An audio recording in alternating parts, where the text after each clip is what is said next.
Nós vamos dar continuidade ao nosso estudo sobre os nomes de Deus, para que melhor conheçamos acerca do caráter do Senhor, acerca dos seus planos e propósitos para o seu povo e para o mundo também. Hoje iremos estudar o nome Jeová Shammah, que significa o Senhor está ali, ou, como diz também outra versão, o Senhor está presente, o Senhor está aqui. Outros vão ainda mais longe e dizem que também este termo pode ser traduzido por o Senhor é o meu companheiro. E a primeira expressão deste nome, a primeira referência, encontra-se no último versículo do livro de Ezequiel, o capítulo 48, e mais propriamente o versículo 35. Ezequiel está entre os deportados do reino de Judá, que foram deportados em 598 a.C. para a Babilónia, por meio de Nabucodonosor II. Esta foi a primeira grande deportação. E nesta primeira grande deportação, Nabucodonosor mandou saquear o templo de Salomão. Depois, passados 12 anos, houve uma outra leva de deportados que foi levado para a Babilónia e nesse tempo foi destruído o templo. Portanto, na primeira leva, em 598, o templo foi saqueado e depois, passados 12 anos, o templo foi destruído. Pensa-se que Daniel tenha sido levado para a Babilónia na primeira leva, na primeira fase da deportação, e Ezequiel foi levado para a Babilónia, segundo o plano e os propósitos de Deus, para ministrar aos exilados na segunda leva, portanto, passados 12 anos. Ele diz que viveu entre os exilados junto ao rio Quebar, na cidade de Tel Abib. E ali ele ministrou ao povo. Ministrou ao povo dando-lhes esperança. A esperança de que um dia eles iriam voltar para a sua terra e que iriam reconstruir o templo, mas ele vai mais longe. Ele vai mais longe. Ele fala acerca do terceiro templo. Não com esta palavra, mas nós deduzimos, quando ele fala acerca do templo que será edificado durante o milénio. Temos o primeiro templo, que é o templo de Nabucodonosor. Não, o primeiro templo que foi destruído por Nabucodonosor, construído por Salomão. Depois temos um segundo templo que foi construído por Zorobabel, é chamado o segundo templo, cuja glória ficava muito aquém do primeiro templo, de modo que as pessoas que conheceram o primeiro templo, quando viram os alicerces do segundo templo, choraram, porque ficava muito aquém do esplendor de construção, e eles pelos alicerces viam que realmente este segundo templo pouco tinha a ver em grandiosidade com o primeiro templo. Contudo, os jovens ficaram contentes porque, apesar de tudo, era uma mais-valia, eles teriam um lugar onde poderiam adorar, tinham a casa de Deus. E este segundo templo, depois, durante o reinado de Herodes e seus filhos, foi reconstruído. Há quem lhe chame o templo de Herodes, coisa que os judeus nunca aceitaram. Porquê? Porque eles não aceitam, eles não reconhecem que tenha havido esse terceiro templo, construído por Herodes, e eles aceitam sim que o segundo templo foi melhorado, foi reconstruído por Herodes. Mas o terceiro templo será o templo mileniar. E Ezequiel faz uma referência a esse terceiro templo. Isto tudo para dizer o quê? Que mesmo nos momentos mais difíceis, e Israel estava a viver um tempo difícil, deportados, longe da sua terra, nós lemos que eles, e lemos isso no Salmo 137, que eles junto aos rios de Babilónia, se assentavam e choravam, com saudades da sua terra. Choravam também os seus pecados, dependuravam as acas nos salgueiros que existiam ali junto aos rios. E os seus opressores desafiavam-nos a eles estarem contentes e a cantarem os cânticos de Sião. Eles diziam: como é que nós podemos cantar os cânticos de Sião se estamos longe da nossa terra, deportados, mas não abandonados por Deus? E Ezequiel era como que um farol no meio daquela escuridão, dando esperança aos tristes e amargurados que estavam exilados por disciplina e castigo de Deus. Mas dando-lhes esperança.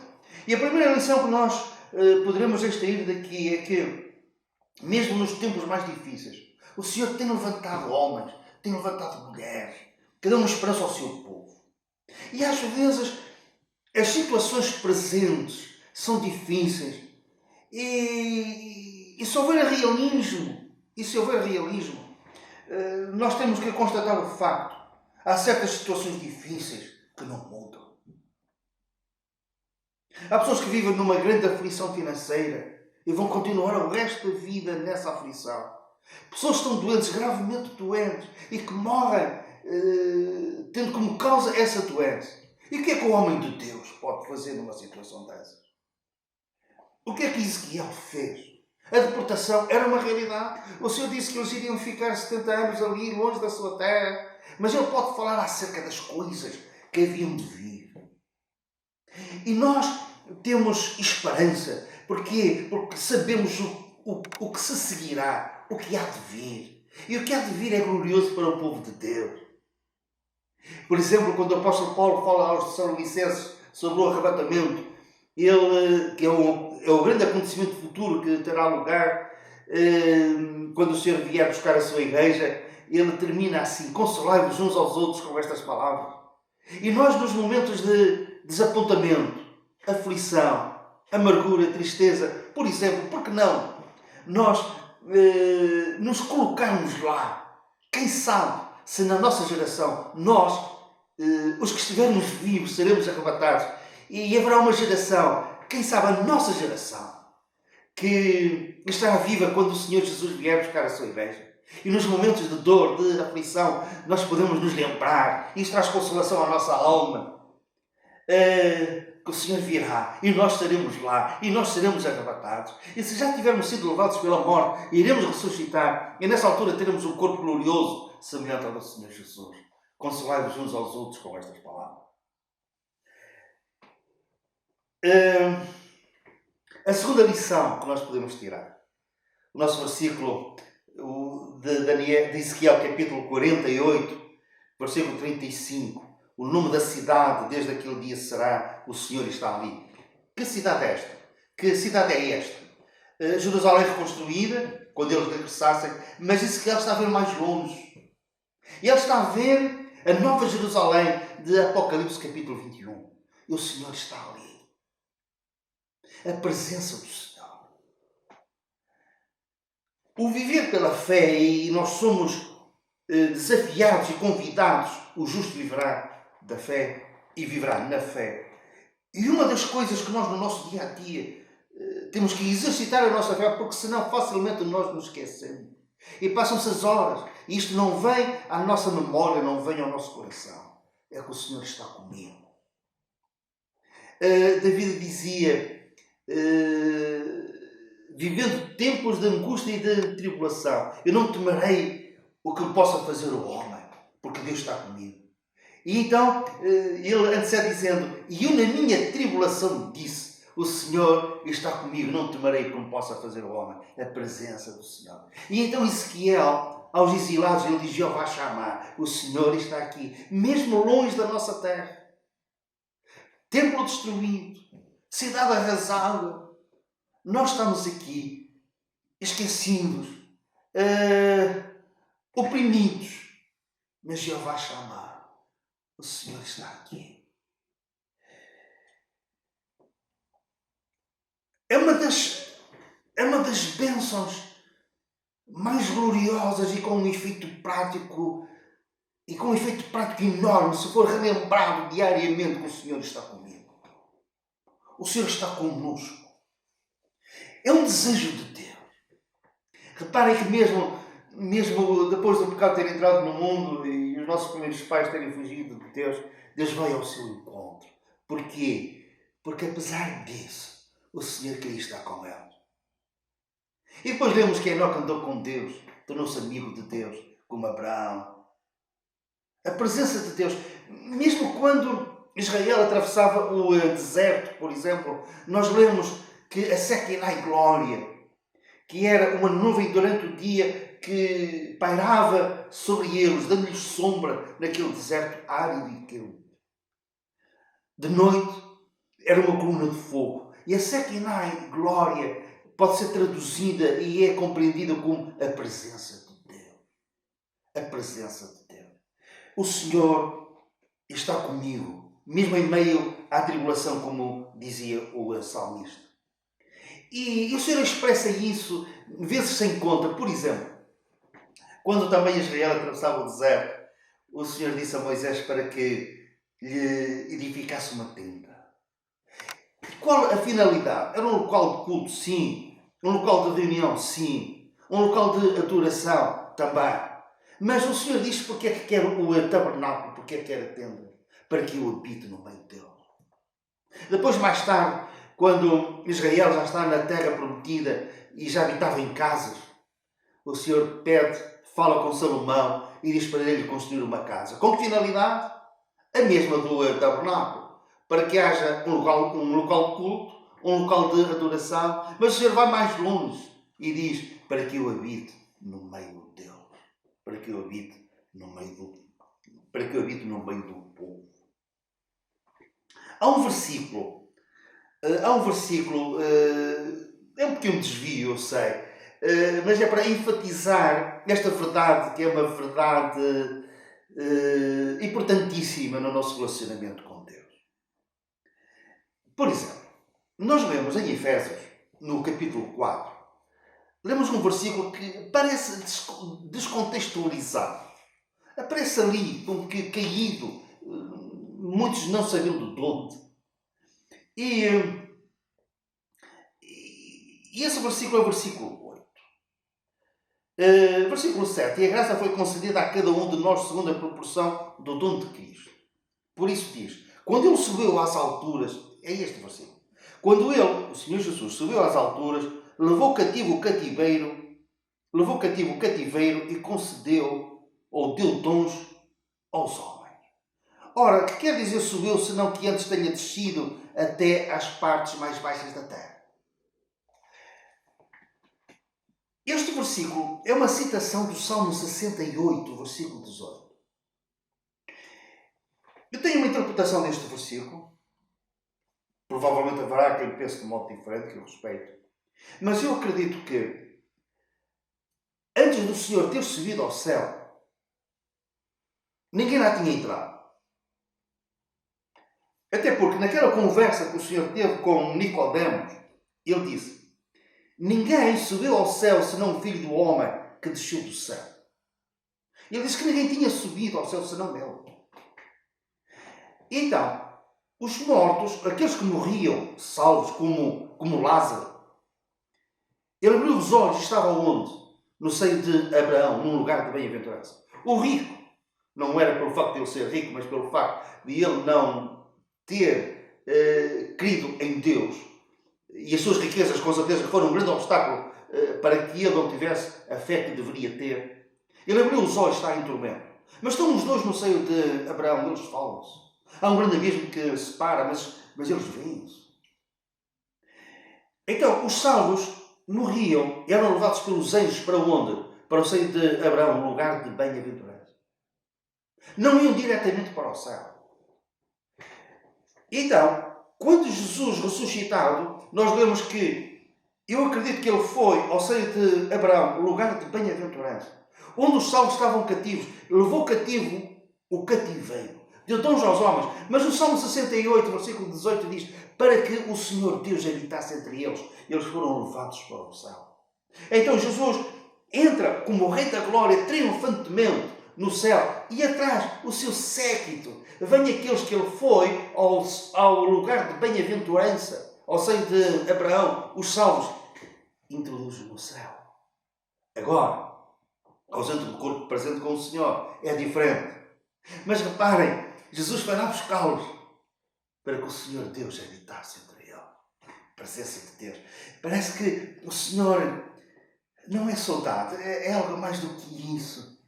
É um prazer enorme o Senhor ter comunhão, o Senhor estar presente. O Senhor está connosco. Mesmo Jesus expressou isto. Quando, na grande comissão, ele diz aos seus discípulos: ide fazer discípulos em todas as nações, batizando-os em nome do Pai, do Filho e do Espírito Santo. E eis que eu estou convosco todos os dias, até a consumação dos séculos. Eu estou convosco. A presença de Deus na nossa vida. Aqui e agora o Senhor está presente. O Senhor está comigo.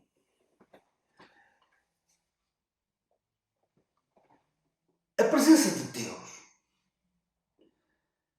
é algo que tem continuidade. O Senhor Jesus disse: eu estarei convosco todos os dias. E quando Ele partiu, Ele disse: eu não vos deixarei órfãos, eu dar-vos-ei o Espírito Santo. E o que é que acontece agora? Quando alguém crê em Cristo, é selado com o Espírito Santo. E Paulo diz: vós sois o templo de Deus por meio do Espírito Santo. Cada crente pode dizer: o Senhor está comigo. Não somente isso, mas o Senhor está em mim. Cristo em mim por meio do seu Espírito e esperança da glória. É a presença de Deus. Não somente à nossa volta, junto de nós, rodeando-nos, mas em nós. Presença de Deus, Jeová Shammah. O Senhor está aqui. O apóstolo Paulo, escrevendo também aos Coríntios, ele vai um pouco mais além e ele diz no capítulo 6: nós somos templo do Deus vivente, como ele próprio disse: habitarei e andarei entre eles, serei o seu Deus e eles serão o meu povo. Cá temos o mesmo princípio de presença de Deus. A igreja é o conjunto dos crentes. Claro que se o Senhor está em mim, se o Senhor está em nós, em todo aquele que recebeu o Senhor Jesus por meio da fé como Senhor e Salvador da sua alma, como aquele que na cruz do Calvário fez a expiação pelos seus pecados e o substituiu, levando sobre si os nossos pecados e o castigo dos nossos pecados, e dá-se a permuta e coloca sobre nós a sua justiça, a sua santidade, e por meio do seu Espírito faz morada em nós. Se cada um dos crentes faz parte da igreja, então, por lógica, por consequência, o Senhor está na igreja. Sim, é um facto. É um facto. Mas eu quis clarificar isso, para que não houvesse a menor dúvida. E o apóstolo Paulo escreve a Timóteo e fala acerca da igreja, corpo de Cristo, e diz: é a casa de Deus, a igreja do Deus vivo, coluna e baluarte da verdade, a casa de Deus. Casa de Deus. Deus habita na sua igreja. Tem uma casa hoje, não um templo feito por mãos de homens, mas habita na sua igreja e habita por meio do seu Espírito em cada crente. Cada crente é o templo de Deus. E Jeová Shammah, o Senhor está aqui por meio do seu Espírito, a presença de Deus. E no futuro? O futuro será glorioso para o povo de Deus. O futuro será glorioso para a igreja. O futuro será glorioso para o remanescente de Israel. E em Apocalipse, capítulo 21, nós temos uma referência à Nova Jerusalém, novos céus, nova terra, Nova Jerusalém que desce do céu. Não vamos entrar em pormenores mesmo escatológicos em relação a isto, mas é algo que se vai tornar realidade, vai acontecer mesmo. E a Nova Jerusalém, ela está descrita pormenorizadamente na Bíblia e será algo como nunca alguém viu. Aqui uns anos atrás tive a possibilidade de visitar Nova Iorque. E há uma coisa, quando eu caminhava sozinho por aquelas ruas, havia uma coisa que me impactou tremendamente. Era a altura e a solidez daqueles edifícios. E não era um aqui e outro ali, não.